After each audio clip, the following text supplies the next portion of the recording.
బుడమేరు వరద ప్రాంతాలలో సుడిగాలి పర్యటన చేసిన సీఎం చంద్రబాబు అక్కడి ప్రస్తుత పరిస్థితులను చూసి చలించిపోయారు. వరద బాధితులు, రైతుల కష్టాలను చూసి తీవ్ర భావోద్వేగం చెందడంతో చంద్రబాబు కళ్లు చెమర్చాయి.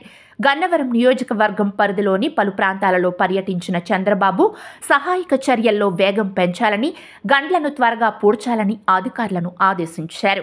భవిష్యత్తులో ఇంతకు మించి బుడమేరు పొంగినా ఆ వరద నీరు కొల్లేరు, కృష్ణానదిలో కలిసేలా చర్యలు తీసుకుంటామని, విజయవాడ నగరంలోకి నీరు రాకుండా ప్రణాళిక రూపొందిస్తామని తెలిపారు. అక్కడి రైతులతో మాట్లాడిన సీఎం చంద్రబాబు దెబ్బతిన్న పంటల వివరాలు తెలుసుకున్నారు. ఎనికేపాడులో పర్యటించి రైవస్ కాలువ, ఏలూరు కాలువల్లి పంటుపై దాటి బుడమేరు ముంపు ప్రాంతాలు, వాటికి పడిన గండ్లు పరిశీలించారు. బుడమేరు ప్రవాహ వేగాన్ని పరిశీలించిన చంద్రబాబు బుడమేరు గండ్లు పోడ్చడానికి శాశ్వత నివారణ చర్యలు తీసుకోవాలని అధికారులను ఆదేశించారు. ఈ సందర్భంగా పలువురు రైతులు, మహిళలు, వృద్ధులు కలిసి తమ బాధలు చెప్పుకుంటూ విలపించారు. ఆ సమయంలో చంద్రబాబు తీవ్ర భావోద్వేగం చెందడంతో ఆయన కళ్లు చెమర్చాయి. అందరినీ ఆదుకుంటామని చంద్రబాబు వారికి భరోసా ఇచ్చారు.